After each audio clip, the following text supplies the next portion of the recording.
Tels sont les cris dont on est, dont on est assailli dans les grandes villes, les grandes artères. Appel au SAMU, appel à la détresse dans des maisons à Rouen, à Chambéry, dans les lieux de Londres, également à Amsterdam, Saint-Pétersbourg. On entend toujours ces cris de détresse, demandant aux sirènes comme ça de la SAMU ou bien des pompiers et même les policiers à frayer chemin pour des personnes en détresse. Et les personnes en détresse ce soir, nous allons examiner à la lumière de la parole de Dieu. Les hommes avec les blouses blanches dans la sainteté seront sur les plateaux de Bamba Iba pour parler des choses concernant la médecine, mais de façon chrétienne. Nous allons examiner de bout en bout l'évolution depuis les siècles de lumière avec la médecine et la compatibilité avec les choses de Dieu, parce qu'au courant des siècles, à la mort et la résurrection par la SDN, entre 1918 et 1919 particulièrement, et la résurrection par l'ONU, une création d'une entreprise le 7 avril 1948, dont 70 ans jour pour jour, a été mise sur pied dans les Nations Unies, appelée l'Organisation mondiale de la santé, dont l'une des principales roulettes de combat est l'établissement de la santé sur le plan humanitaire et particulièrement dans les pays du tiers-monde. Nous allons voir avec les spécialistes ce soir en examinant depuis le début de la médecine moderne, en passant par le sermon dit d'Hippocrate. Nous allons voir ce soir la sœur, bonsoir, la seule sœur ce soir, et les autres sont en fond sonore pour nous écouter. Bonsoir et bienvenue dans la blouse, les hommes en blanc dans la sainteté, les hommes en blanc spécialement les médecins. Bonsoir ma sœur, bonsoir et bienvenue. Je crois que la sœur est en urgence, c'est pour ça que vous n'entendez pas bien sa voix. Elle est en urgence, certainement elle est dans l'hôpital. Et comme vous ne voyez pas en vidéo, certainement elle a en robe blanche comme des médecins purs pour pouvoir exercer avec les bistouris. Bonsoir ma soeur.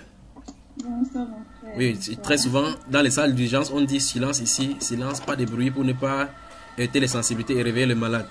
Comment tu vas? Je vais très bien avec toi, Kéké. Cette sirène qui joue en fond son nom là, c'était familier n'est-ce pas? Ayant travaillé dans les urgences. Ouais, et je sors souvent aussi dans les ambulances. Donc quand tu entends cette sirène là, tu dis encore. Qu'est-ce qu'ils ont encore fait ce soir? Donc est-ce que tu nous rassures que tu donneras les explications claires?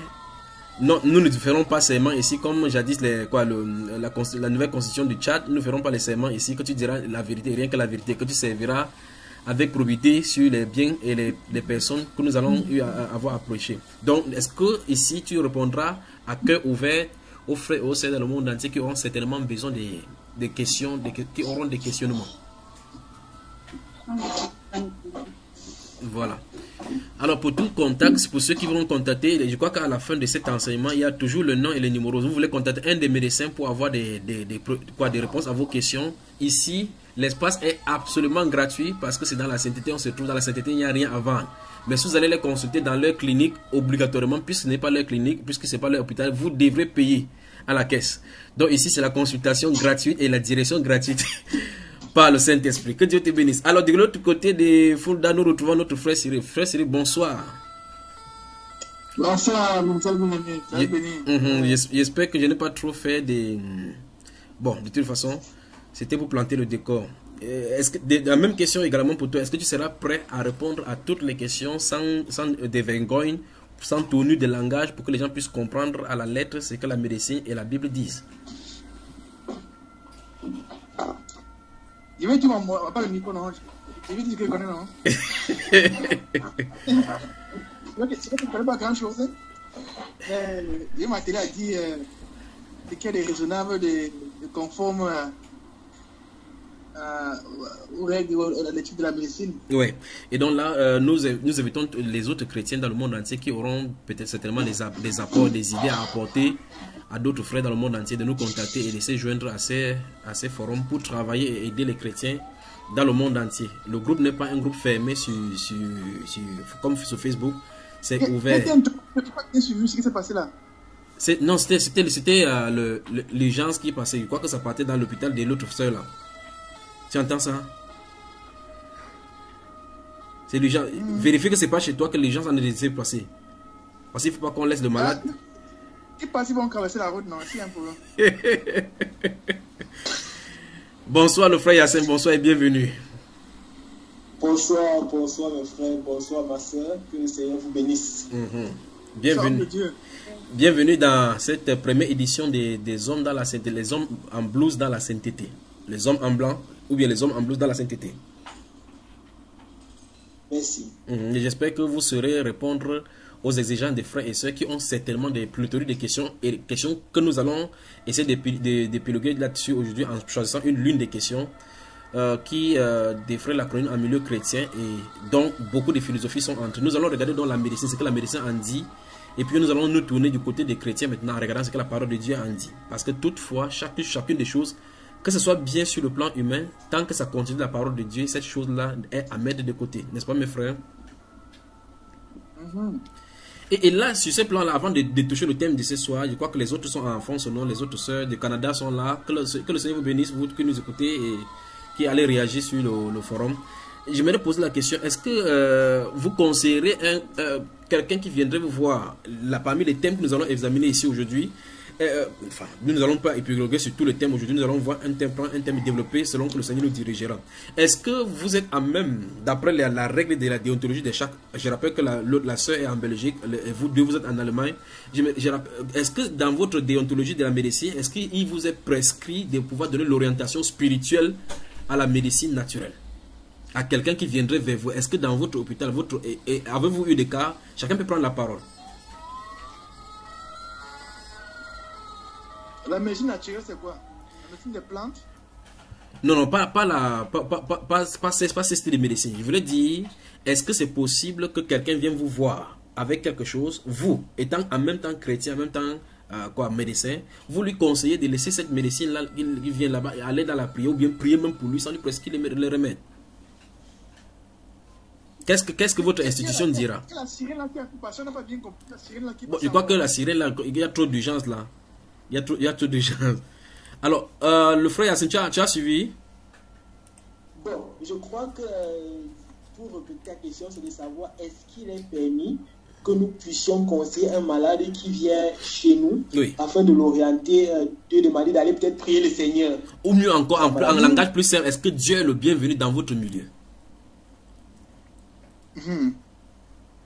Bon, je crois que la question jeune en Allemagne, peut-être nous allons aller du côté des...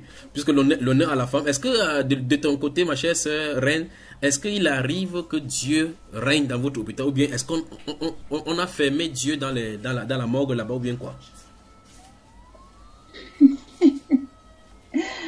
En fait, mon frère, Dieu fait partie, on va dire, en général, en gros, de la religion. Donc, on va dire que quand on discute avec des gens, que ce soit à l'hôpital ou que ce soit, on ne devrait pas prononcer le nom de Dieu parce qu'on estime que chacun a sa religion et cela est personnel en fait. Donc, c'est pas quand un patient va arriver et directement on va lui parler de Dieu parce que, comme on sait, il y a plusieurs dieux. C'est un peu à ne pas aborder, c'est mieux d'éviter d'aborder ce genre de sujet avec n'importe qui. Alors, je vous pose la question tout droit. N'essayez pas de nous détourner en faisant la chose qu'on vous a appris à l'école d'essayer de distraire les gens là. Maintenant, quelqu'un vient vers vous, il est atteint d'une crise d'épilepsie et que vous voyez par le discernement que cette épilepsie c'est causée par un esprit. D'après l'hôpital, vous êtes en urgence. Qu'est-ce que vous lui faites? Si tu veux garder ton emploi, tu appuies les médicaments à cet effet. Et si tu veux que il veut dire tu veux gagner ta dignité de chrétien, tu n'as qu'à prier. Et bon, après même si le miracle se réalise, tu vas soit être interné d'abord en psychiatrie.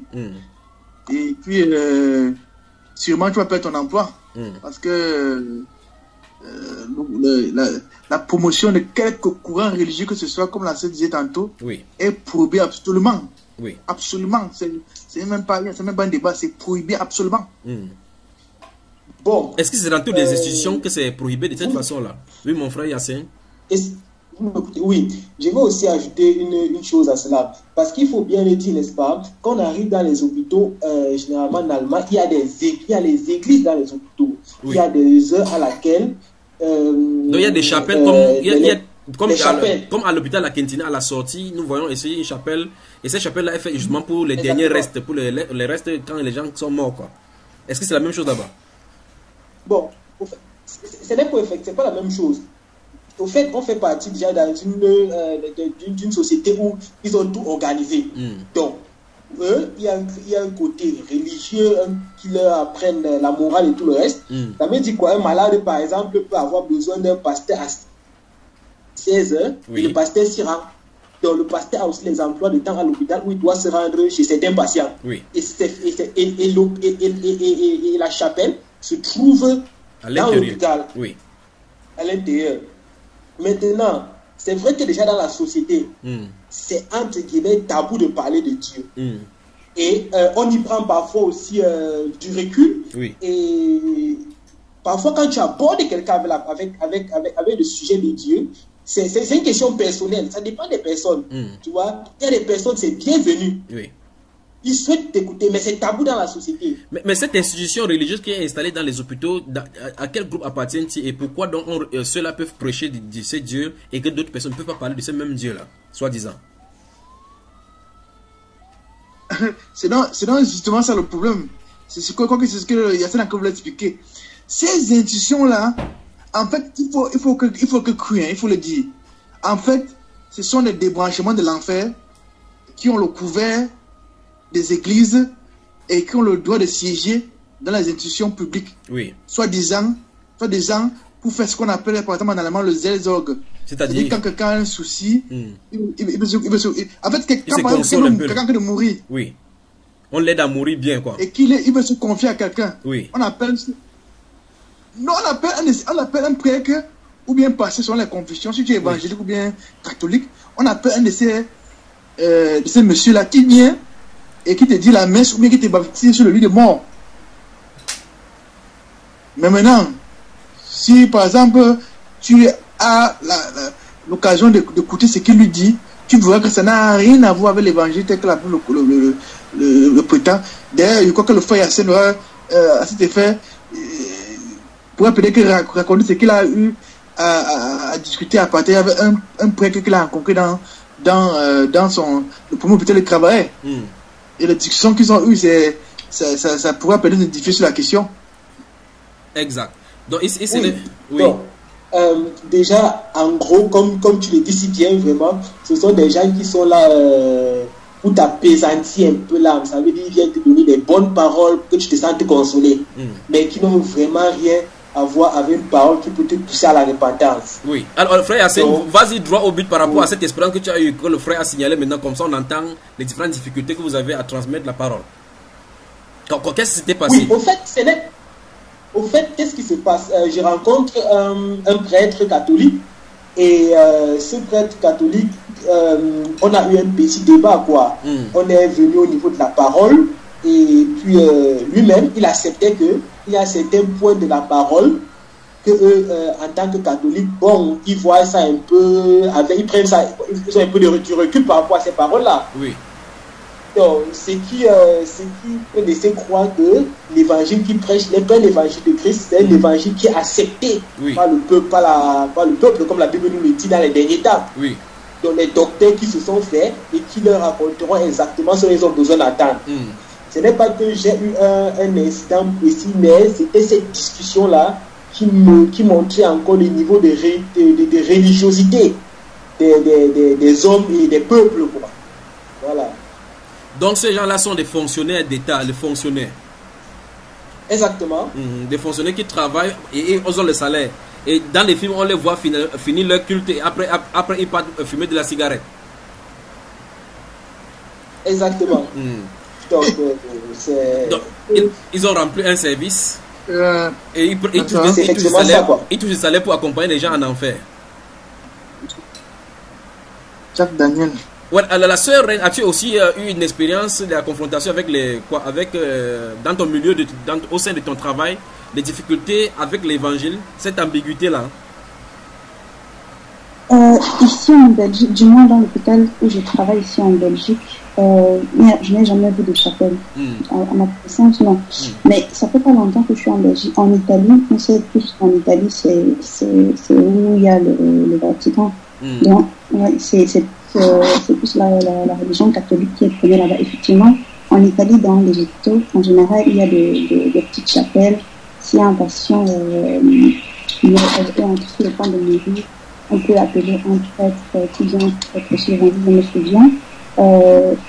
2 ans avant que je ne vienne en Belgique, parce que je suis en Belgique, ça fait presque 2 ans, j'étais en maternité et un nouveau était mort à sa naissance.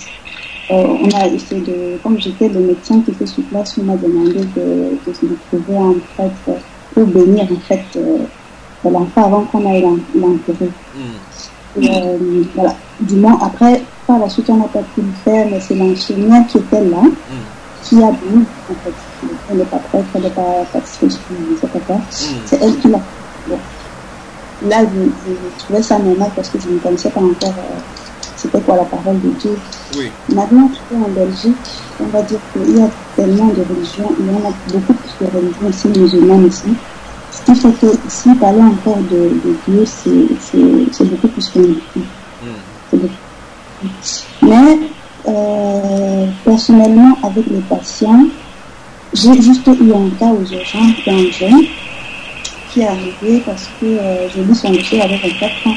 Un jeune qui arrive parce qu'il a des troubles d'anxiété. Il était dans sa voiture, il conduisait. Après, il s'est senti paniqué, son cœur qui allait dans tous les sens et tout.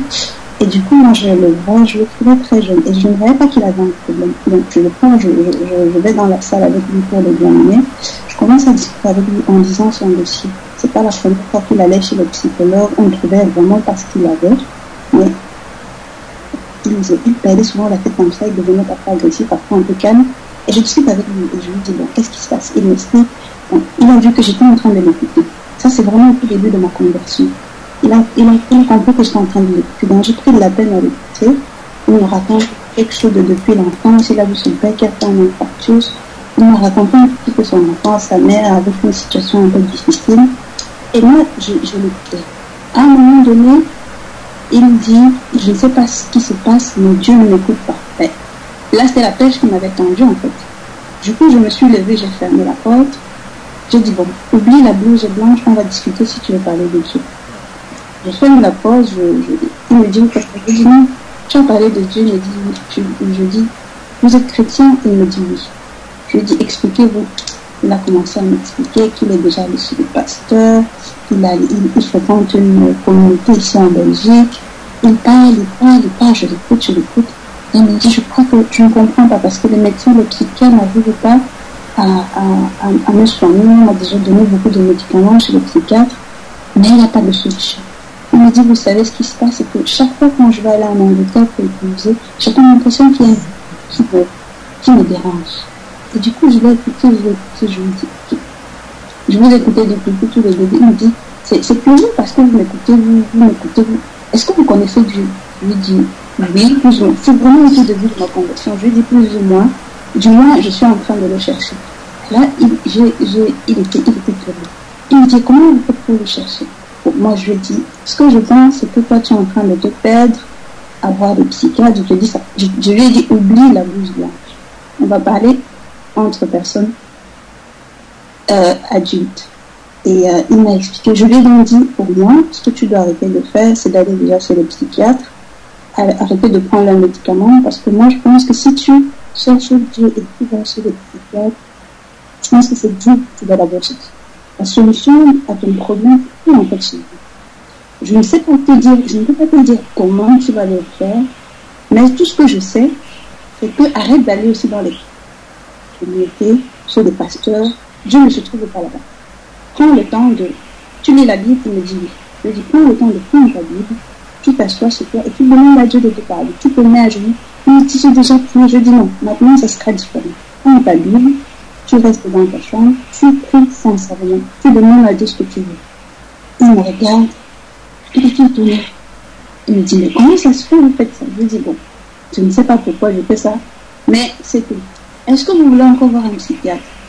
Il me regarde, il me dit, vous savez, je ne pense pas. Je lui dis, ben, sortez-vous à l'aide, vous dans un hôpital, vous avez le droit de demander ce que vous voulez.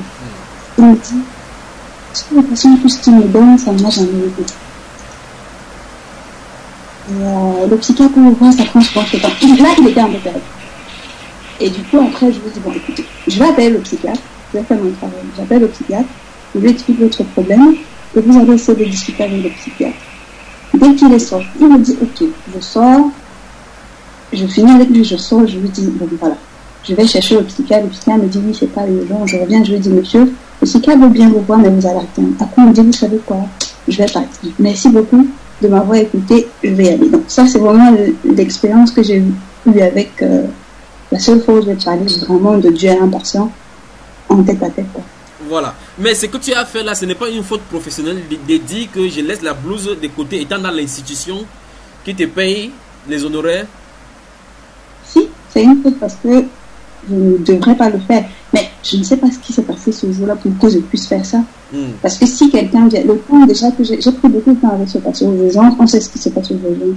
J'ai pris beaucoup de temps avec un patient qui n'avait vraiment pas d'urgence en fait. Et je lui ai parlé, donc lui aussi, il peut sortir, il peut faire ce qu'il veut, même essayer de porter plainte. Je ne sais pas, pour lui dire que il peut faire tout ce qu'il veut.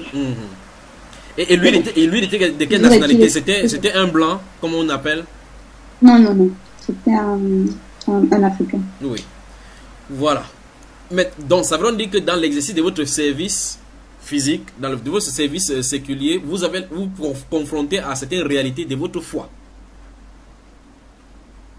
De la manifestation de votre foi. Alors. Aux urgences, on est confronté. Oui. Vas-y, ma soeur. On est confronté. Et comment vous réagissez? Aux urgences, on est confronté. Comment vous réagissez? C'est difficile, hein. C'est difficile. Je crois que le frère Cyril en a l'expérience alors.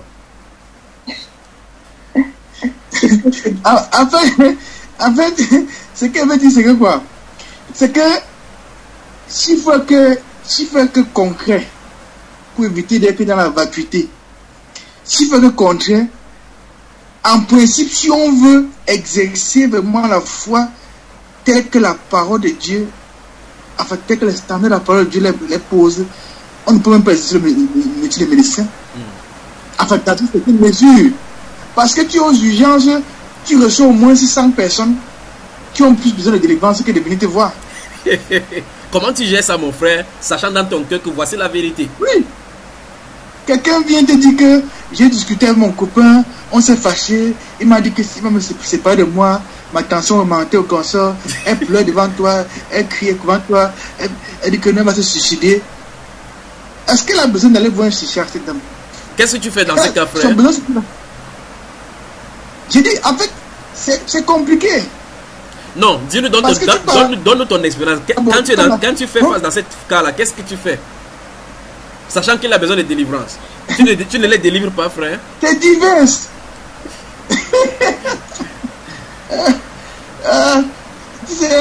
Nous disons bonsoir à notre soeur Karine du Canada qui nous écoute là, qui nous écoute en famille.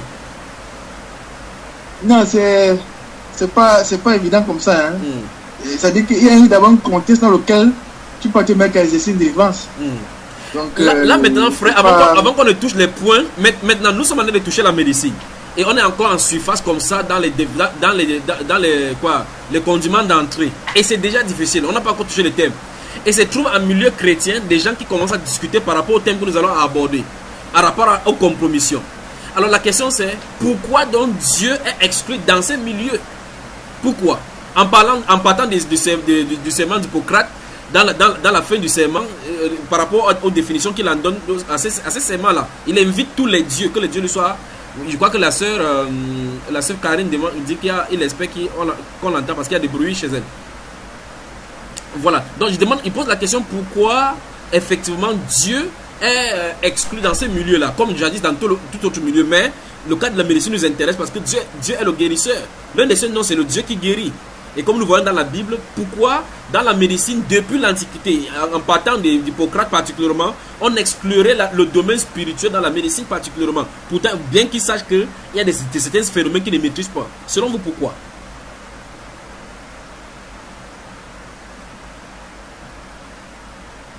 Je crois que c'est le spécialiste de la chose, frère Yassine. Et on voit effectivement ce stress-là en milieu des jeunes, en milieu des vieillards qui viennent en urgence. Et pourtant, c'est le problème d'ordre spirituel. Frère Yassine, y a-t-il une explication?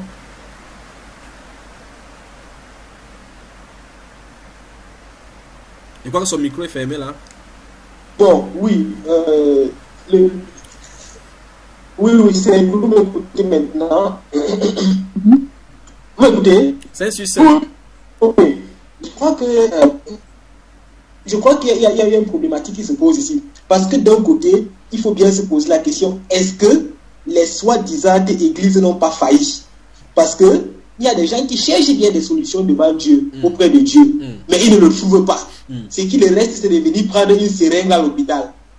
Et ça, aussi dommage que ce soit, qu'est-ce qu'on peut faire? Bref, dit que Dieu exclut, ça c'est aussi quelque chose qu'on peut prendre vraiment de manière partielle, parce que ils mettent la religion dans leurs hôpitaux. Ce qui fait que d'un moment à l'autre, ils acceptent que les gens peuvent croire. Oui. Donc, si on avait peut-être des gens que Dieu, n'est-ce pas, avait établis pour faire ce genre de travail, qui étaient vraiment dans les hôpitaux, c'est que ce travail se ferait. Parce que généralement, il y a des pasteurs qui sortent et qui viennent dans les hôpitaux pour prier pour les malades, et les malades acceptent. Je crois aussi que c'est un peu parce que la population, ou bien du moins les hommes, ne savent pas comment trouver Dieu. Et le système a bloqué l'accès à ceux qui pourraient les faire donner.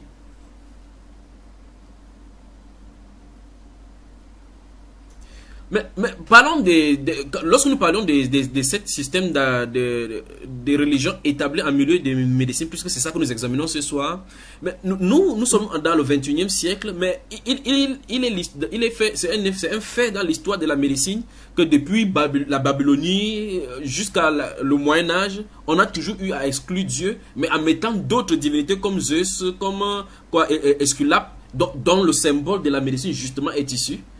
Pourquoi en même temps exclure Dieu dans le côté spirituel, même pas le Dieu de la Bible, mais parlant d'autres divinités comme Zeus au milieu? Pourquoi? Apollyon, puisque Esculape serait le fils d'Apollon. Selon vous, pourquoi?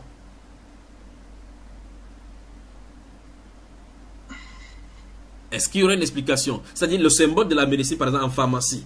Ce symbole que nous voyons, le serpent autour d'un bâton, c'est la représentation d'Asclépios, que ce qui est appelé Asclépios pour les Grecs, ou bien Esculape. Ce sont des divinités grecques qu'on a intégrées dans la médecine moderne. Et chaque personne qui achète à la pharmacie achète avec l'estampille de ce symbole-là qui représente une divinité. Et paradoxalement, la médecine utilise et tente de façon moderne de rejeter le côté spirituel des maladies. Ils trouvent toujours à vouloir expliquer les phénomènes d'ordre spirituel sur le plan pathologique. Pourquoi?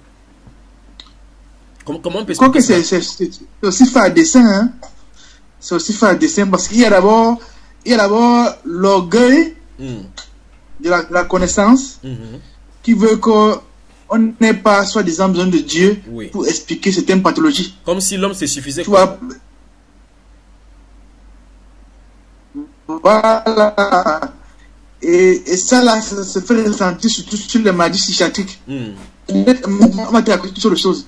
On m'a parlé de la bipolarité, des choses qui ne veulent rien dire, que nous ne comprenons pas. Parce que c'est parce que l'âme et consort qui concerne les maladies psychiatriques n'est pas palpable. On ne peut pas, elle n'est pas en allemand dit grave, on ne peut pas toucher ça. Du doigt. Donc ils sont dans les supputations, dans tout ce qu'ils font là. Ils sont dans les supputations. Mais au lieu d'accepter qu'il y a une entité qui a conçu ces choses-là, et qu'il y a une assez ces choses-là, ils vont dire non. Ils vont sortir la psychanalyse, ils vont sortir toute forme de grossièreté. Il y a l'orgueil de l'homme qui veut se placer au-dessus de celui du Créateur pour dire qu'il a une explication à toute chose. Alors que dans beaucoup de cas, il n'a aucune explication. Et dans la supputation, le tâtonnage et consort. Et maintenant, il y a un autre cas maintenant, pour ceux qui sont plus illuminés, qui font un dessin de mettre Dieu de côté, complètement. Parce que, tu sais, l'hôpital aussi, c'est un moyen, en fait, la maladie, dans certains cas, rapproche de Dieu. Parce qu'il y a certains gens, quand tu es encore à l'hôpital, ils sont tellement en détresse que ils sont même plus susceptibles, certains, d'écouter peut-être que la parole de Dieu. Oui. Dans ce milieu, il y a aussi pas avoir aussi un accès à l'évangile. Donc, c'est en barricadant ce niveau-là, ils empêchent aussi que l'évangile puisse être aussi dispensé. Oui, Fred, tu dis qu'ils empêchent. Est-ce qu'ils le font de façon consciente ou bien le diable a utilisé ses agents pour concevoir un système de telle enseigne que les gens puissent être dans ce système sans s'en rendre compte, dans cet engrenage-là? Non, c'est le diable avec des éléments humains. Oui, frère Hassan. Bon, d'autre part, on a bien aussi un exemple, je crois que c'était Acte 19 quelque part, là où on parlait de la gardienne du temple, où des gens, effectivement, déjà à l'époque, se sont créés un système. Et il faut bien gagner de l'argent dans ce système. Et c'est pour cela qu'il fallait bien diviser le milieu médical et les églises et tous ces trucs. Donc il fallait bien diviser. Que chaque personne à chacun son travail, comme on dit souvent. Donc, et je crois que c'est aussi l'une des causes, parce qu'il faut bien gagner de l'argent, il faut bien faire croire aux gens que la médecine, la médecine a droit d'être. La médecine a aussi son importance, et la médecine a aussi un apport. Tu vois? Et aussi, plus on éloigne de certaines choses, mieux on s'attache aux choses de l'homme. Donc, c'est pourquoi tu vas voir même déjà cet orgueil-là, par exemple, quand je prends ici en Allemagne, tu vas voir, il y a des systèmes d'assurance qui sont différents. Il y a des gens qui sont assurés de manière, on va dire, les assurés qui sont dans des très bonnes assurances, si tu veux. Et tu vas voir que déjà, sachant qu'il peut avoir les meilleurs soins, ça développe en lui une forme d'orgueil, ça développe en lui une forme de supériorité. Et voilà. Et ça le fait croire vraiment à la médecine. Et ça devient une idolâtrie. Il y a des gens qui croient vraiment jusqu'à tu peux pas dire que tu puisses faire quelque chose pour lui. Exact. Et comme le frère Cyril a aussi bien souligné, c'est aussi parfois un chemin pour que certaines personnes se tournent vers le Seigneur. Et aussi, dans certains cas, il a aussi bien dit l'orgueil, dans le sens où il y a des malades qui avaient des maladies où le médecin a dit je ne peux plus rien. On a prié pour le malade, il est guéri, et quelques jours après, c'est le même médecin qui dit qu'il ne pouvait plus rien, qui cherche à expliquer. D'ailleurs, nous avons eu un médecin en témoignage, et que nous allons voir ici dans cette tranche de travail, un médecin qui voyageait et qui est tombé à l'aéroport et que le Seigneur a guéri, qui a témoigné devant Ban Ki-moon dans le tribune des Nations Unies. Nous allons essayer de l'écouter dans les prochaines séances de travaux et voir quelle était la réaction. Parce que là, il témoigne dans les Nations Unies, tribune dans laquelle se trouve incorporé cet organisme qui a été créé le 7 avril 1948, comme je dis, 70 ans de cela, appelé l'OMS, qui devait normalement pencher en cette direction, la direction du Seigneur, pour se soumettre au Seigneur, afin d'éradiquer ce qui, comme ils sont de dire, les maladies.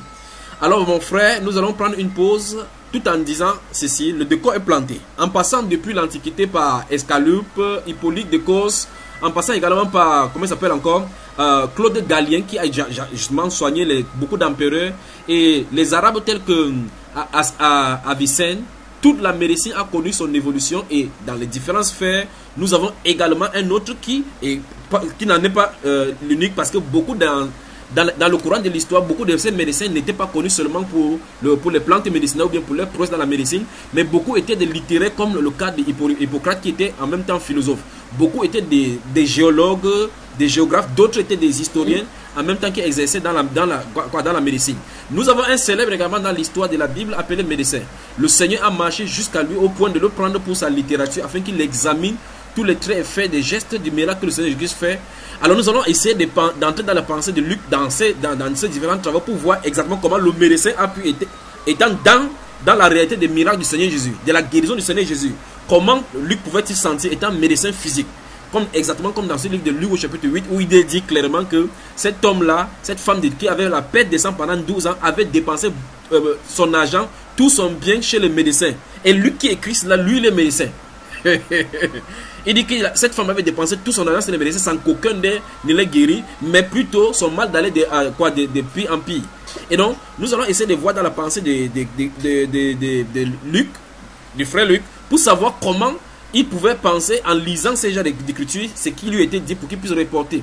Il a vécu avec l'apôtre Pierre, avec l'apôtre Jean. Il a vu des guérisons spectaculaires en tant que médecin. Quand vous, les médecins, pour ceux qui n'ont pas cru, quand ils voient les miracles authentiques du Seigneur, des gens qui avaient été diagnostiqués du cancer, de quoi, des VIH-Sida, des cancers de phase terminale, et qui plus tard viennent avec la guérison. Ceux qui ont commencé la chimiothérapie pour la destruction des souches, de la métastase des cancers dans le sang, et qui plus tard, après la prière, sont totalement guéris. Ceux qui ont la leucémie et qui par la suite, et que dit donc de ceux que même le facteur Rhésus est changé, les facteurs Rhésus sont changés, alors que les médecins avaient fait des tests. Avec toutes ces preuves-là, quelle est la pensée de la médecine? Prenons une respiration musicale et on revient après, d'accord frère? Que Dieu vous bénisse. Que Dieu vous bénisse. Amen.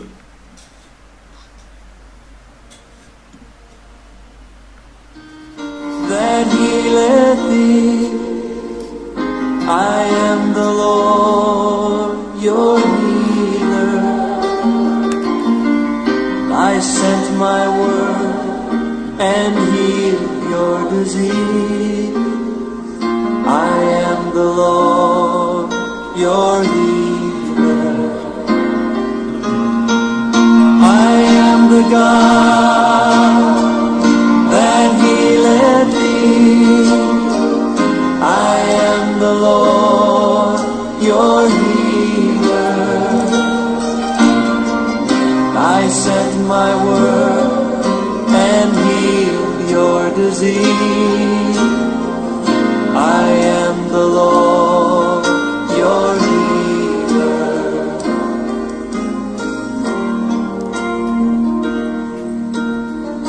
God's name is more powerful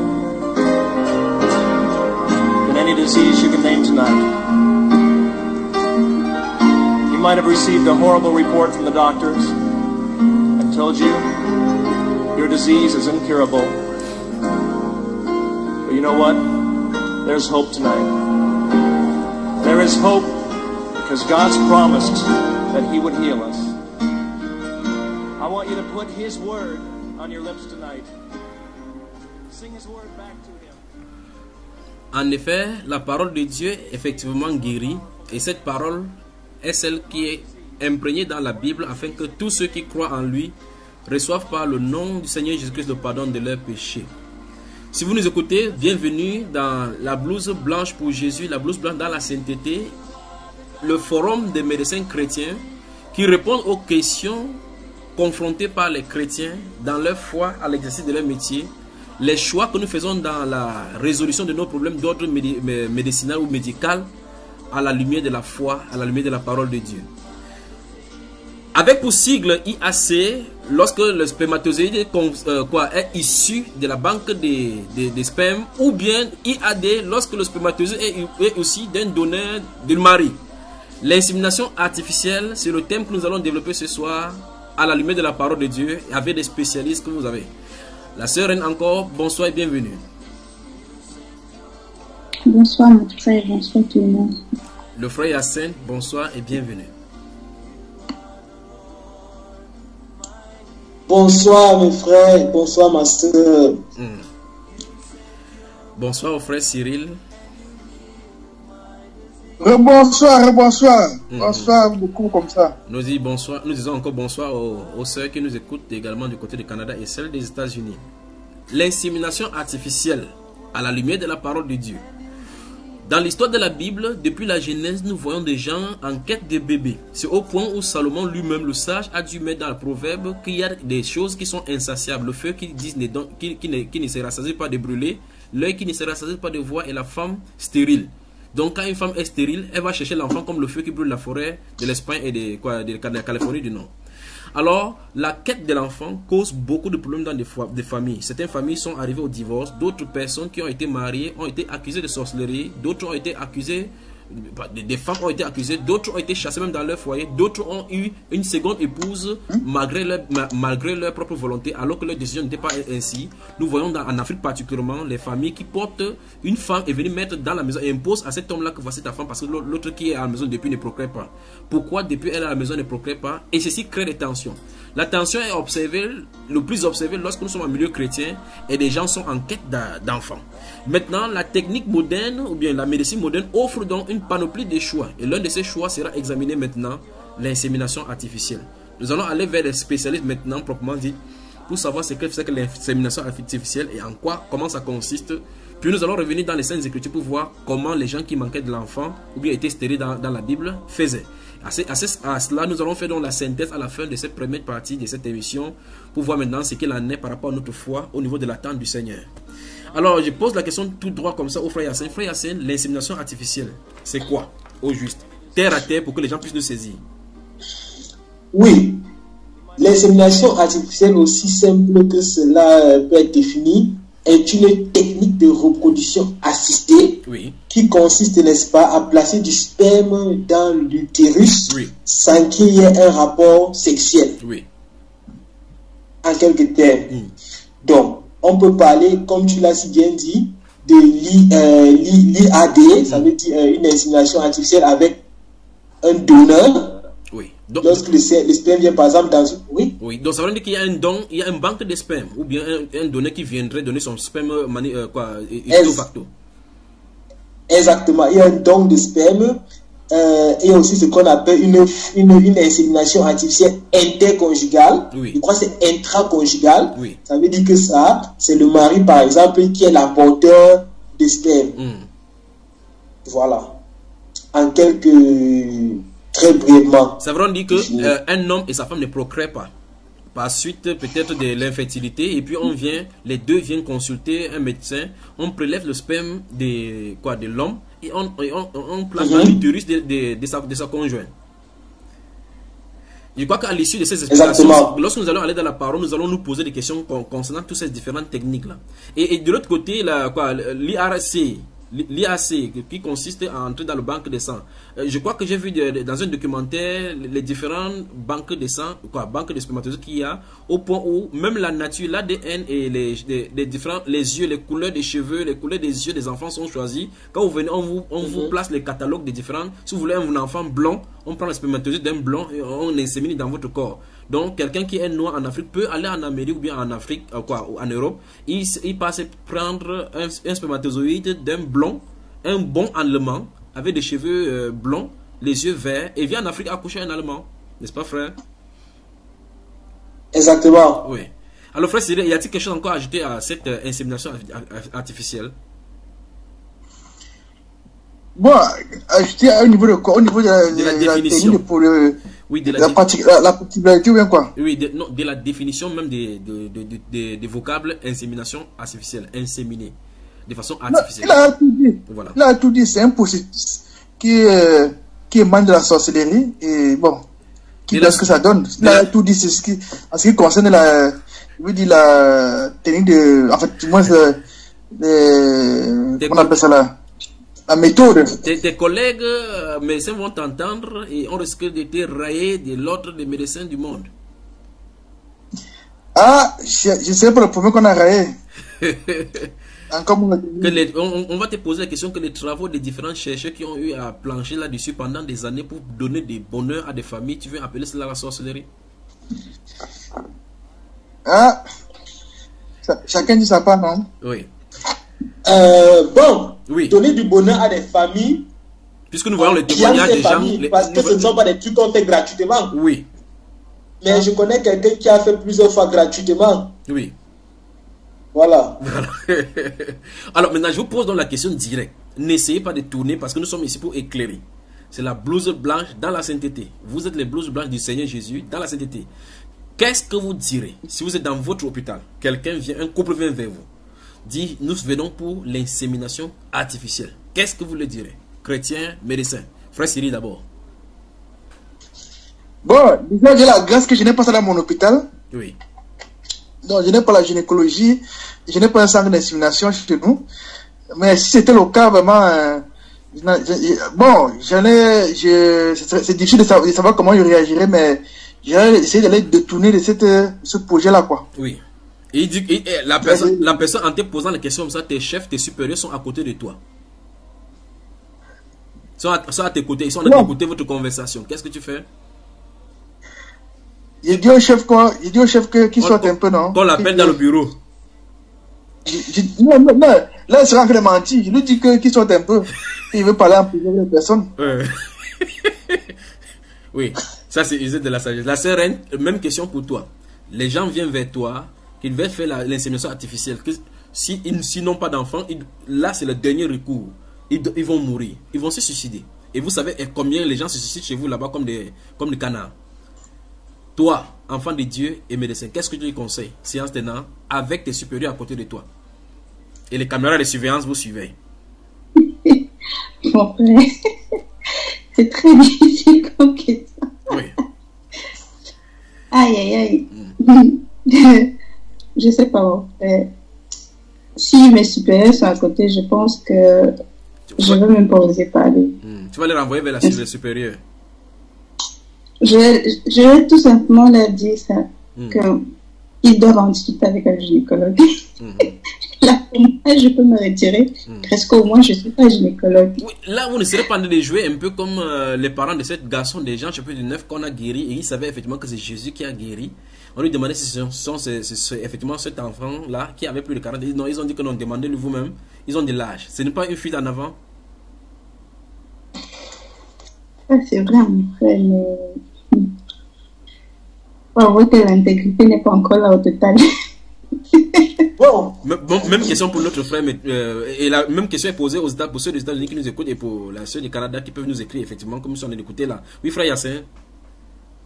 Oui, je crois que ça c'est. Au fait, si ça comme je dis, premièrement, ça dépend de qui est devant toi et de la paix. Ça dépend de la foi de tout un chacun. Oui. Parce que, premièrement, il ne faut pas aussi être poussé parfois dans un zèle à faire certaines choses. Voilà. Bon. Pour ma part, présentement, et bon, comme le frère s'il a bien dit, malheureusement, même dans l'hôpital, il n'y a pas ce genre de cas. Mais aussi libre. Que je peux l'être ou que certaines personnes peuvent l'être. Moi, j'explique au patient ou j'explique à la personne ce que c'est que l'insémination artificielle.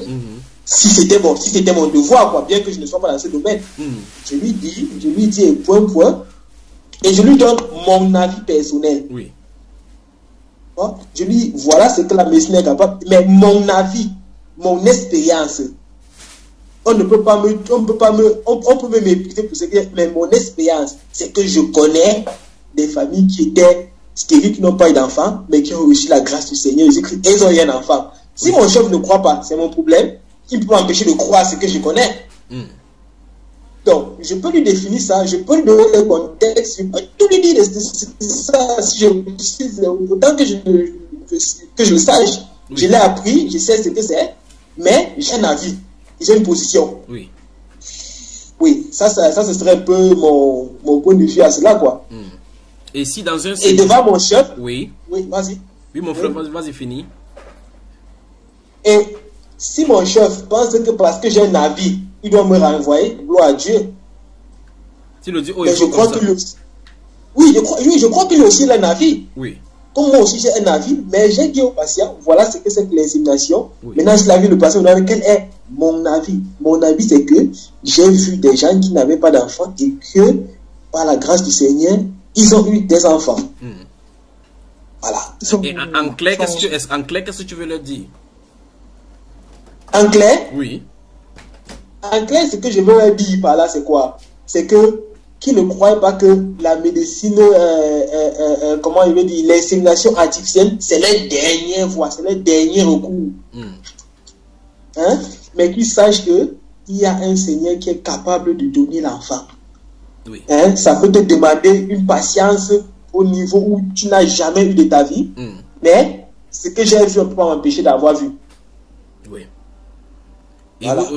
Et toi qui parles, tu es prêt à quitter ton travail pour ces petits inséminations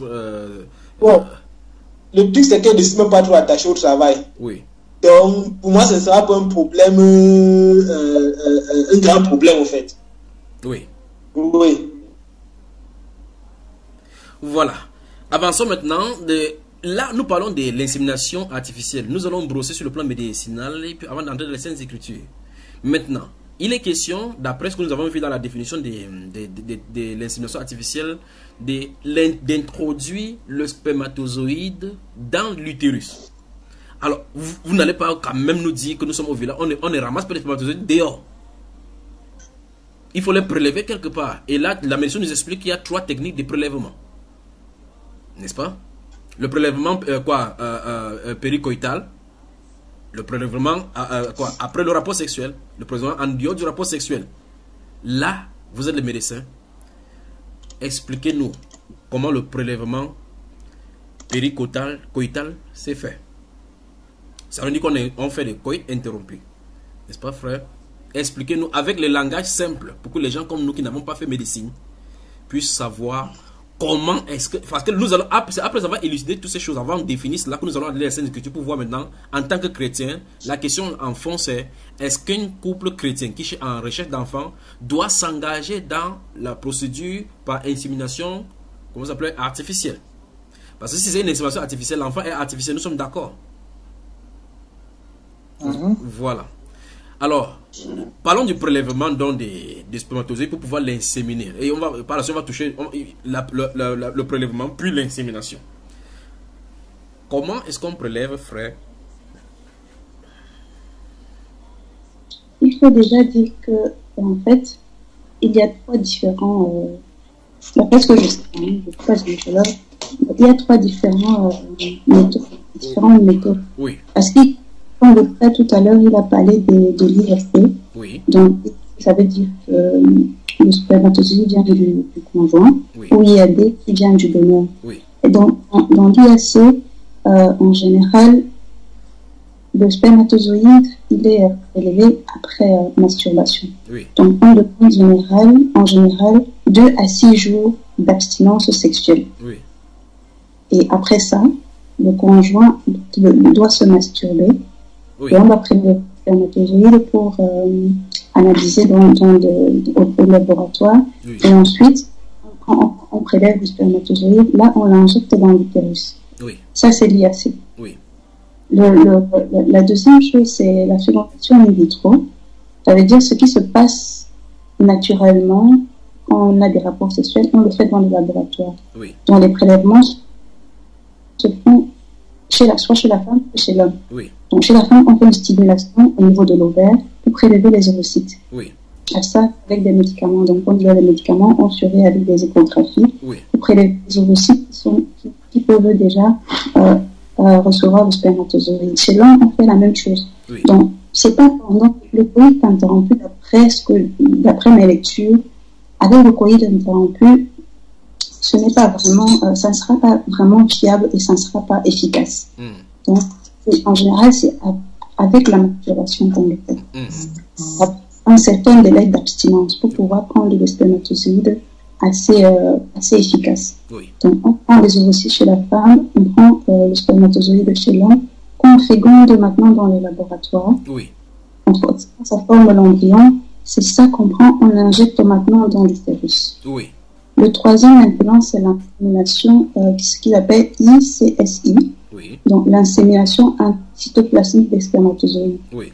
Pourquoi celui-ci, c'est un peu plus difficile? Parce que, en général, dans le IAC, comme on l'a vu tout à l'heure, c'est le spermatozoïde qu'on prend, on injecte dans l'utérus. Oui. Et ça va féconder l'ovocyte. Oui. Dans le troisième cas, c'est pour les hommes en général qui ont des spermatozoïdes qui ne sont pas actifs. Oui. Parce que l'ovocyte est recouverte d'une certaine membrane que le spermatozoïde ne va pas pouvoir percer pour aller, je dis percer parce que c'est plus simple, percer pour aller féconder. Donc, dans ce cas, on fait le prélèvement chez la femme de l'ovocyte et le spermatozoïde également. Oui. Mais on va plutôt prendre le spermatozoïde et injecter dans la membrane cytoplasmique. Donc, on prend un petit aiguille, on va injecter dans l'ovocyte pour faciliter la fécondation. Oui. Et quand cette fécondation-là est faite, l'embryon qui est formé, on prend et on va l'injecter dans le territoire. En général, ça, d'après mes connaissances, c'est ces 3 techniques-là qui sont le plus utilisées. Voilà. Voilà. Merci, ma soeur. Là, maintenant, ça c'est la parole des médecins. Donc, on retient.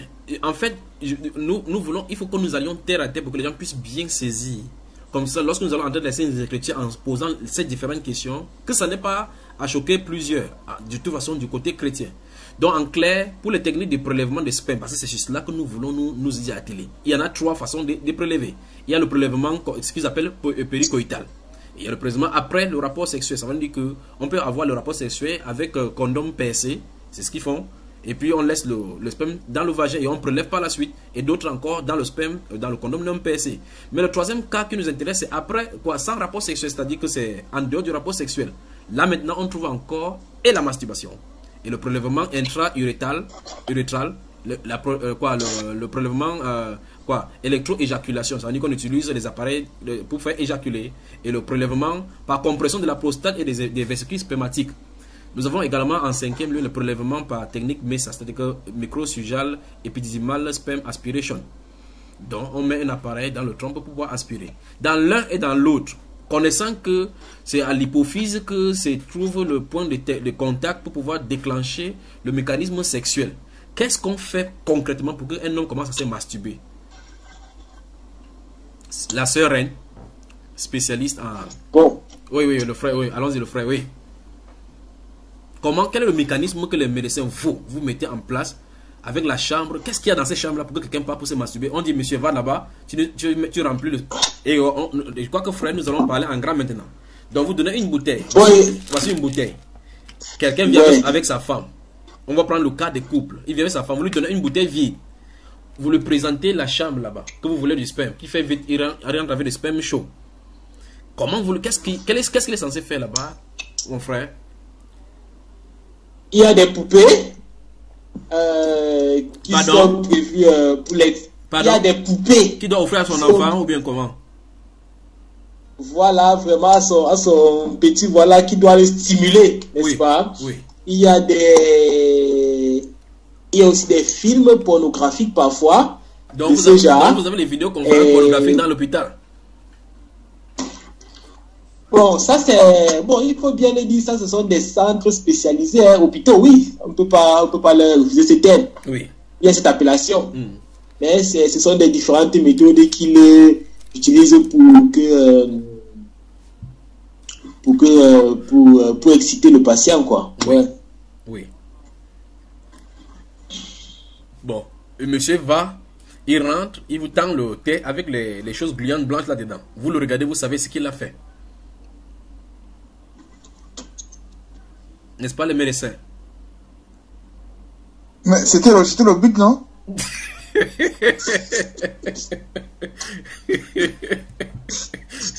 Donc le but c'était d'avoir le sperme.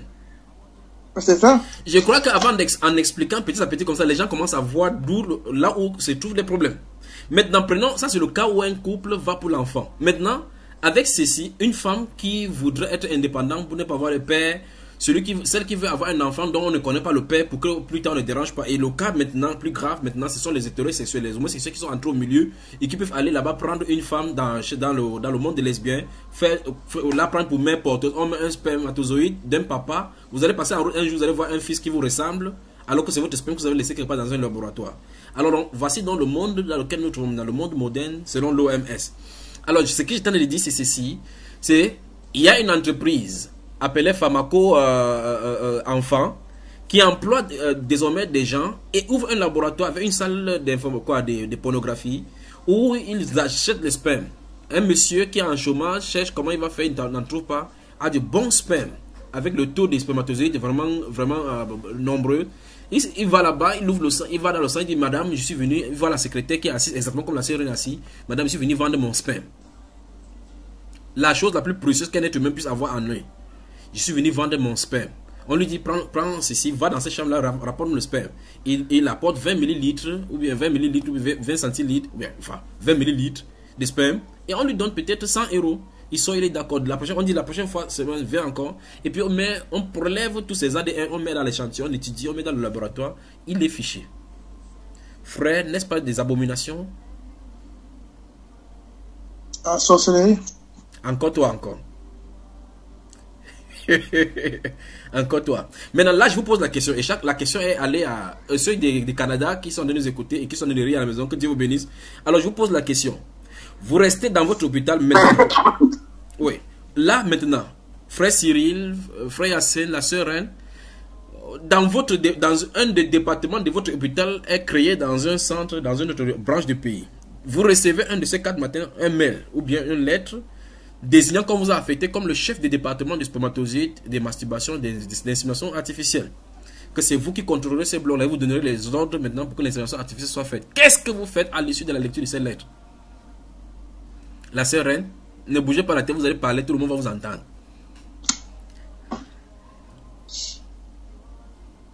Non, mon frère. Mais je suis au chômage. C'est-à-dire quoi? Tu réponds à la lettre que tu démissionnes. Ouais, je refuse.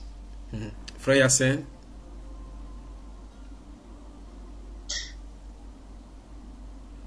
Bon, ça c'est c'est compliqué, hein? Ou mieux j'explique autrement. J'explique autrement. On t'écrit que tu es chef de... Ça c'est un piège parce qu'il faut d'abord s'inscrire, il faut d'abord avoir approuvé, il faut être dans les démarches, être... Non, on dit que on t'envoie une lettre qu'on t'a observé dans tes précédents services. Sans ton avis, on t'a nommé chef dans ce nouveau département. On a dit, c'est toi qui dois aller contrôler cela. Et c'est toi qui contrôle les spermes. Tout ce qui entre et autres là-bas, même les caméras qui sont là, c'est toi qui vas les disposer. Et les romans, c'est toi qui même la manière de faire va faire que je refuse. C'est une très grande promotion, quoi. Avec multiplication des salaires par 3, par exemple. Non, je crois que je crois que je vais demander de continuer, chercher une autre personne d'abord. Oui. Et on dit que c'est ça ou rien, ou bien vous ne restez pas dans l'institution. Comme j'ai dit non, tout à l'heure là, ça dépend de l'attachement de chacun. Oui. Enfin, mais je n'ai pas un si grand attachement. Un si grand attachement. Oui. Donc, pour moi, vraiment, je crois qu'en partant de là, comme en partant de mon premier boulot, où on m'a fait, je vais glorifier le Seigneur. Oui. Donc, oui, ce serait déjà vu. Amen. Frère Cyril, le monde vous écoute. Les collègues médecins vous écoutent. Ça dépend, hein. Comme tu dis, on a observé là. Ceux qui m'ont observé ne peuvent pas vous dire il y a l'abomination là. Donc on sait effectivement que tu es un rebelle médecin. Parce que tu dis qu'on parle d'une observation. Oui. Du travail. Non, on me connaît, ça me connaît. C'est que j'étais tellement cru dans mes mots.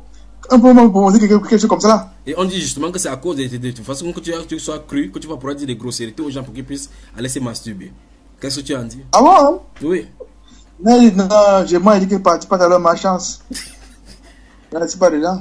S'il faille seulement, si on te dit c'est le travail là, ou bien tu déposes ta démission, qu'est-ce que tu fais? Mais j'ai dit que on a conclu une fois et démission une fois. Ok. Mes frères, mes soeurs, maintenant nous entrons après avoir fait la définition de ce que c'est que l'insémination artificielle, les deux cas, le cas où le donneur c'est le conjoint ou bien on fait appel à la banque des spermatozoïdes. Nous avons épluché la façon dont de prélever les spermatozoïdes qui pose problème. Le problème ici c'est quoi sur le plan biblique maintenant?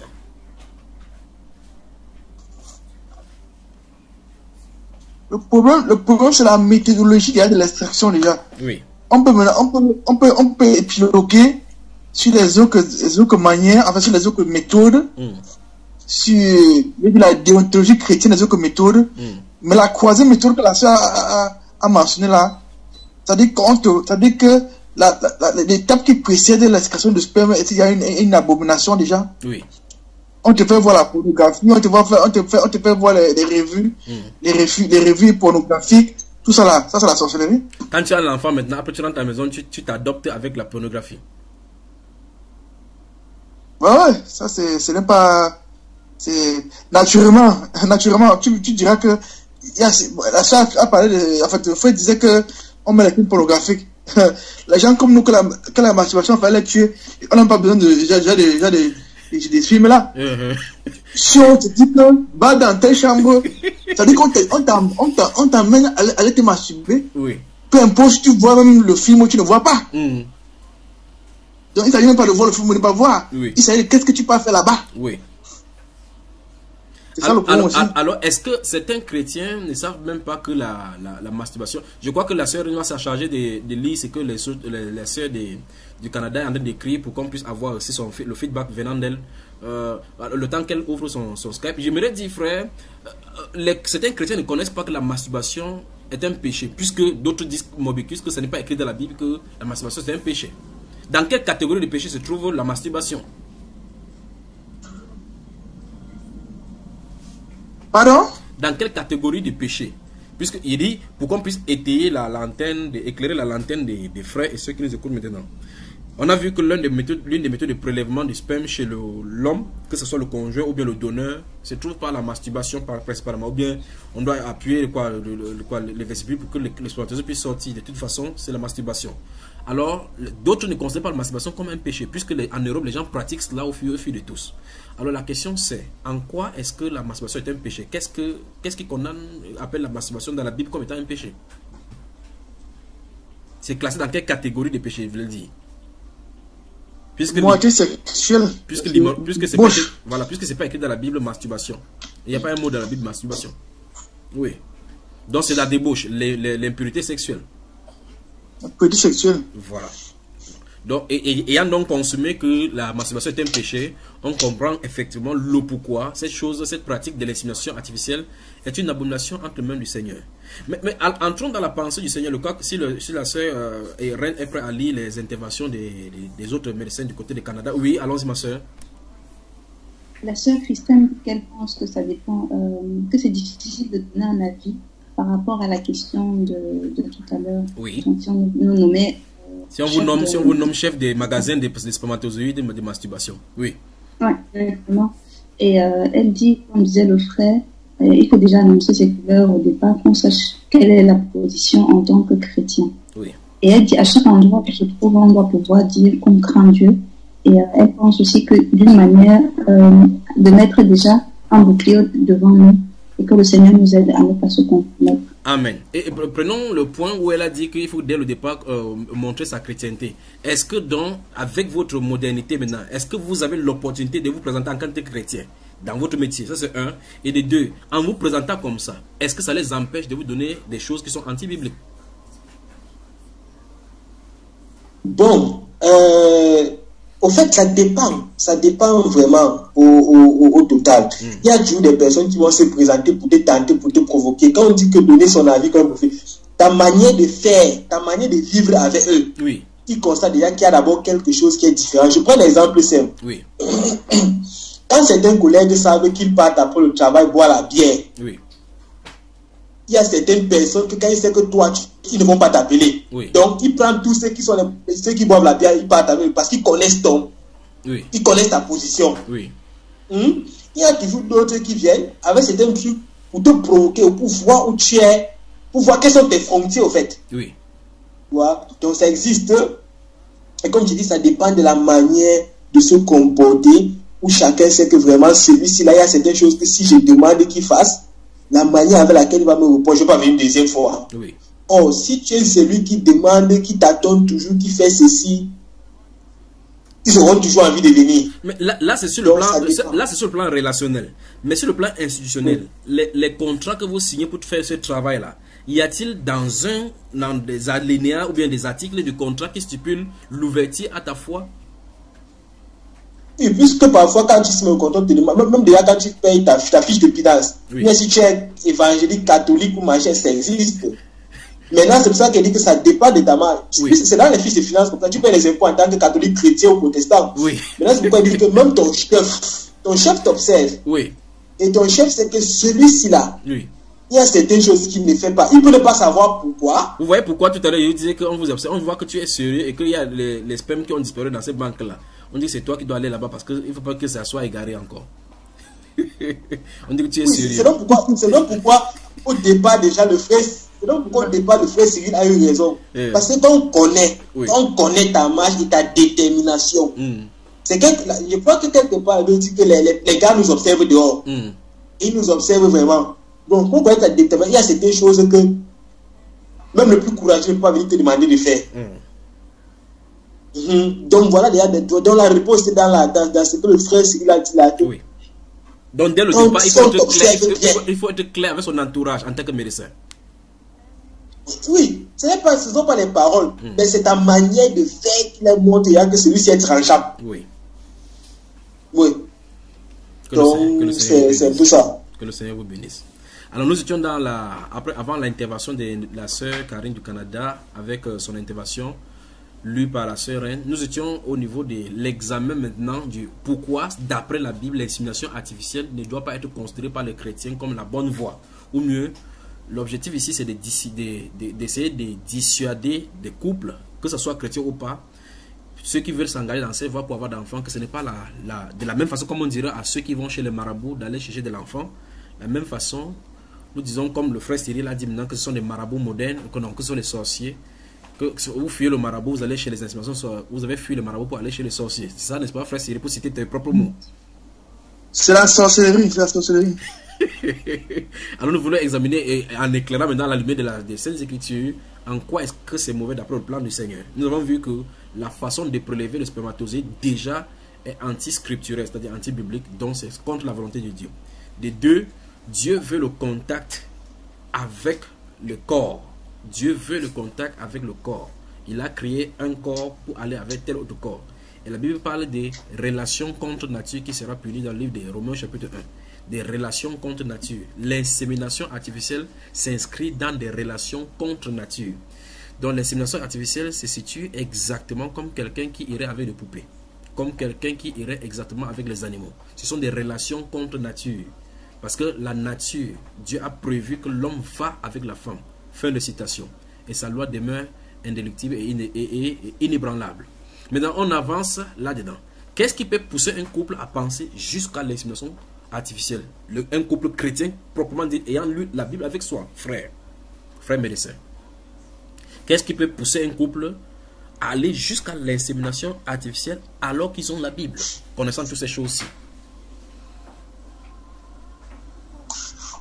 Le souci de la vie. Le souci de la vie, même les entourages, les familles.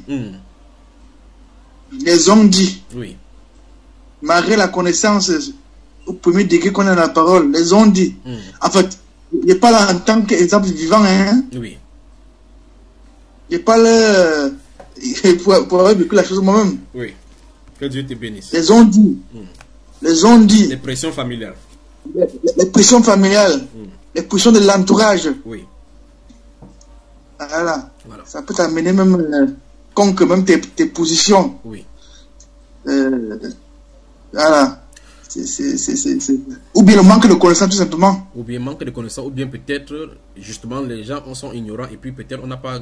Mais que dites-vous aussi, parce que pendant que nous y est, il y a des pasteurs qui s'avancent sur ce terrain-là. Que les pasteurs eux-mêmes, parce que la majorité des chrétiens, y compris les pasteurs, n'ont pas d'enfants, et ils s'aventurent sur ce terrain-là en allant chercher l'enfant. Les pasteurs. Que dit donc de ces pasteurs? D'autres sont des formateurs dans les écoles de théologie. D'autres sont des formateurs. Sur quel terrain? Il dit les pasteurs qui n'ont pas d'enfants, eux-mêmes vont sur le terrain de l'insémination artificielle pour pouvoir avoir aussi leur enfant. Comment comprendre que les pasteurs le font? Ils n'ont pas été enseignés, ils ont bien des délivrance, ils n'ont pas été enseignés. Ils enseignent dans les écoles de théologie. Bon. Il faut bien savoir de quel pasteur on parle. Luc chapitre 1. Luc chapitre 1. Nous entrons dans les Saintes Écritures maintenant. Que Dieu vous bénisse, que Dieu vous bénisse.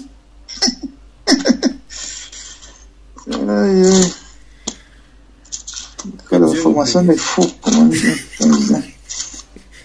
Que Dieu vous bénisse. Médecin à blouse blanche pour Jésus, bonsoir.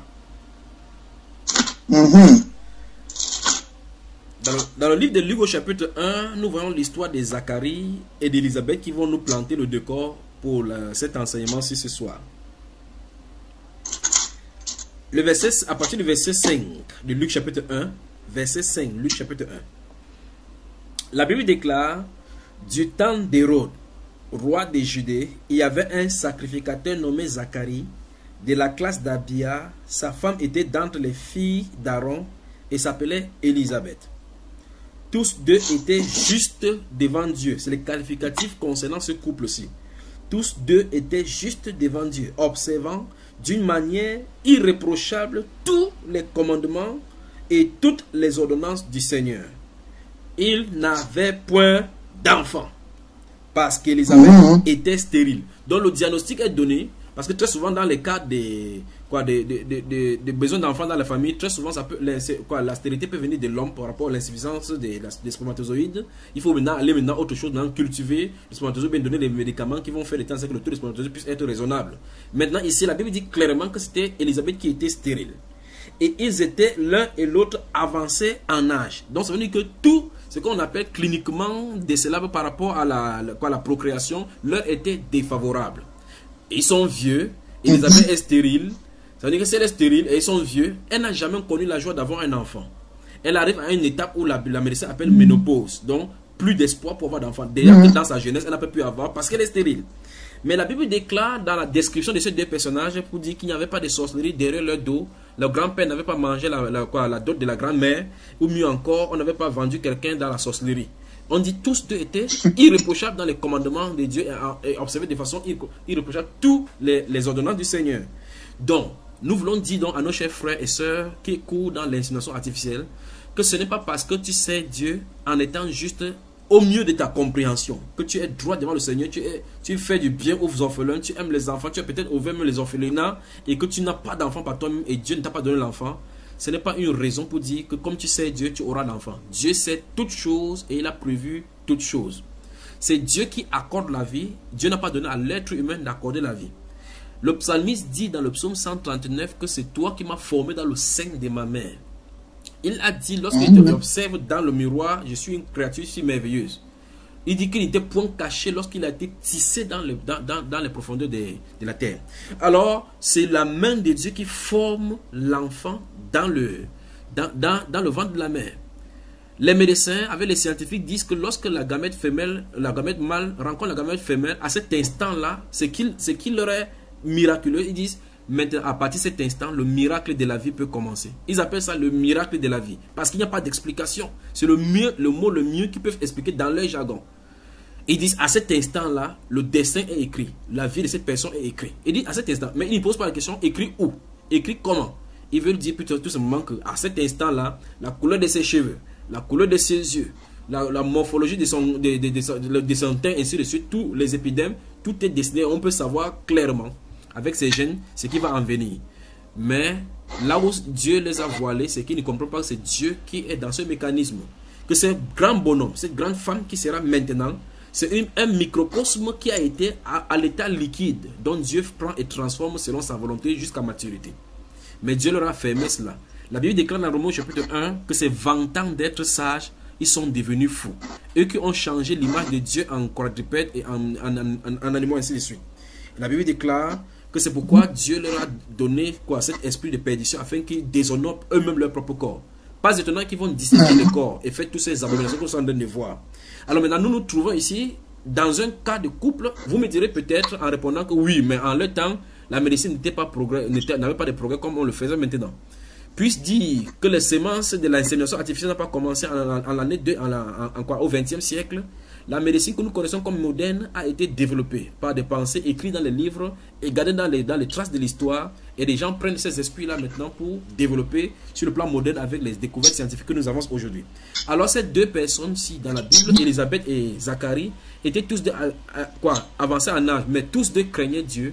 Tous deux étaient de la famille des sacrificateurs. Donc, sur le plan des doubles portions d'onction, ils avaient. Sur le plan de l'obéissance, ils avaient. Sur le plan d'appartenir au peuple d'Israël, ils avaient. Donc, toutes les grâces, ils avaient. La grâce d'être des enfants du Seigneur par Israël, la grâce d'être de la race des sacrificateurs, la grâce d'être en service et la grâce aussi d'être obéissant à la loi de Dieu. Parce que Dieu avait dit dans les Saintes Écritures, justement, dans le Deutéronome chapitre 28, que béni soit quiconque observera cette loi-ci. Et Dieu même dit, voici les bénédictions qui vont accomplir, vont suivre tous ceux qui vont obéir. Et parmi ces bénédictions, il a dit qu'il n'y aura point chez toi de femmes stériles.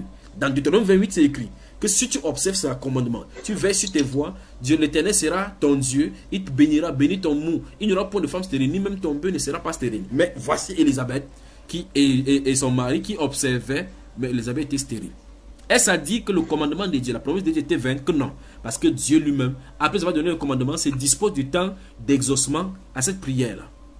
Alors la Bible déclare, verset 7, ils n'avaient point d'enfant parce qu'Élisabeth était stérile et ils étaient l'un et l'autre avancés en âge. Or, pendant qu'il s'acquittait de ses fonctions devant Dieu selon le tour de sa classe, il fut appelé par le sort, d'après la règle du sacerdoce, à entrer dans le temple du Seigneur pour offrir le parfum. Toute la multitude du peuple était dehors en prière à l'heure du parfum.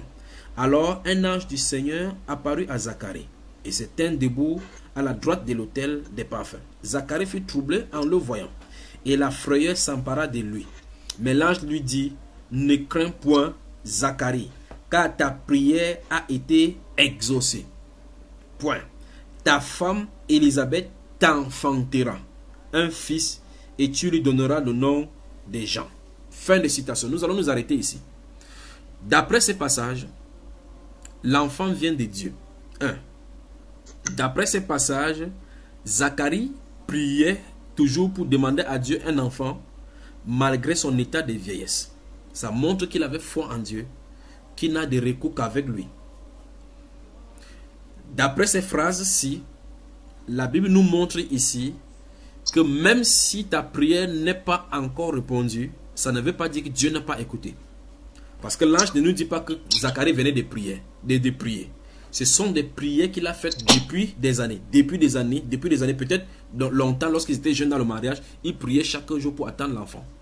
L'enfant ne venait pas, mais à l'âge vieux, alors qu'il était dans le sacerdoce. Supposons maintenant qu'il avait détourné avec le marabout pour aller chez le marabout en Grèce, pour aller regarder au réclame pour pouvoir avoir l'enfant. Qu'est-ce qu'il aurait devenu? Personne dans sa destinée ne lui aurait dit que c'est lorsqu'il sera dans le temple pour offrir le parfum que le Seigneur va exaucer sa prière. Alors que dis-je? Ces passages viennent nous montrer la persévérance dans la prière concernant les enfants. Il faut prier. Souvenez-vous que si vous avez fait 25 ans de mariage, vous n'avez pas encore dépassé le temps d'Abraham, le temps de Sarah. Si vous avez duré sans avoir d'enfant, vous n'avez pas encore dépassé Manoach. Si vous avez crié et pleuré, vous n'avez pas encore pleuré comme Anne dans 1 Samuel chapitre 2. La Bible déclare, 1 Samuel chapitre 1 et chapitre 2. La Bible déclare que sa coépouse Pénuel venait la pousser à s'irriter contre Dieu. On lui disait chaque fois que tu pars dans ton église, tu pries depuis. Où sont l'enfant? Moi je ne prie pas votre Dieu là. Voilà, j'ai l'enfant que j'ai. Quand je souris, chérie, viens ici ce soir. L'enfant entrait. Celle qui ne craignait pas Dieu allait vers le mari, elle avait l'enfant. Celle qui craignait Dieu n'avait point d'enfant. Mais Dieu avait un but pour cela. Parce que l'enfant qui va sortir là doit être un grand prophète qui va paître Israël. Voilà les volontés du Seigneur. Toutes les prophètes de la Bible, toutes les femmes de la Bible que Dieu a rendues stériles ont accouché des prophètes. Ce serait bien d'accoucher le prophète que d'être noir et accoucher un garçon qui va être un gangster, l'ancien gangster des descendants de Hitler. Parce que vous allez aller acheter son sperme là-bas. Vous allez acheter son sperme là-bas à Darmstadt. Alors la Bible déclare ici que toute la multitude du peuple, verset 10, était dehors en prière à l'heure du parfum. Alors un ange du Seigneur apparut à Zacharie et se tint debout à la droite de l'autel des parfums. Zacharie fut troublé en le voyant et la frayeur s'empara de lui. Donc quand Dieu entre en scène, il n'entre pas en nous prévenant. Il entre en scène brusquement. Ça veut dire que quand on prie, il faut qu'on soit persévérant. Donc c'est le manque de patience, le manque de persévérance dans la prière et même le manque de la foi en Dieu qui justifie du fait que les chrétiens s'inclinent dans cette direction-là au mieux pour se compromettre et après ils vont dire gloire à Dieu, nous avons un enfant. Dieu ne donnera pas l'enfant de cette façon-là comme ça. Ce n'est pas pour sa gloire, c'est pour la gloire de la médecine. Parce que quand tu vas dire gloire à Dieu, les médecins vont te mettre dans leurs statistiques en disant que les taux de réussite, parmi les taux de réussite des enfants qui vont être produits à l'OMS ou bien dans ces centres-là, tu seras compté par millions. C'est pour la gloire de la médecine et non pour la gloire du Seigneur.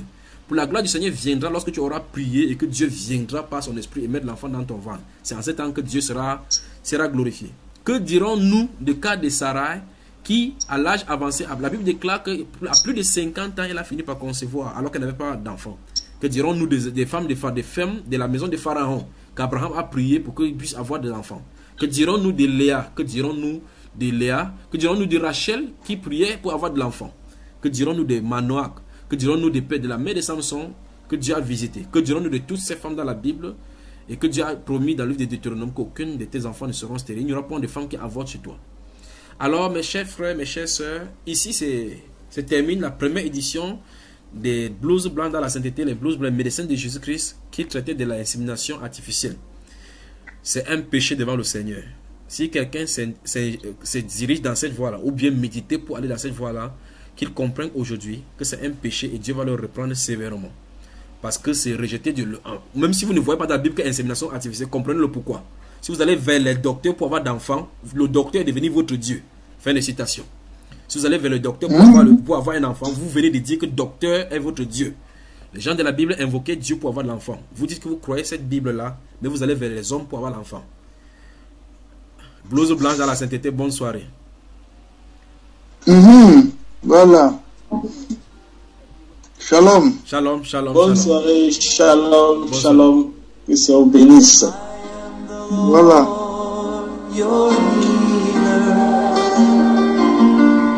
I sent my word and healed your disease. I am the Lord, your healer. I am the God that healeth thee. I am the Lord, your healer. I sent my word and healed your disease.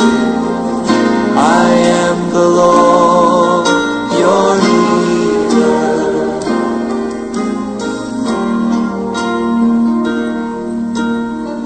God's name is more powerful than any disease you can name tonight. You might have received a horrible report from the doctors and told you your disease is incurable. But you know what? There's hope tonight. There is hope because God's promised that He would heal us. I want you to put His word on your lips tonight. Sing His word back to Him. And see if His name isn't more powerful than cancer, than heart disease, or any disease that you can name tonight. Oh yes, He's your healer. Let's sing it to Him. You are the God that healeth me. You are the God that healeth me. You are the Lord, my healer. You sent your word and you healed my disease. You are the Lord, my healer. You are the God.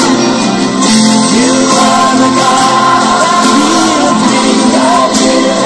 Oh, you are the Lord. You are the Lord, my healer. You sent your word and you healed my disease. You are the Lord, my healer. You sent your word and you healed my disease.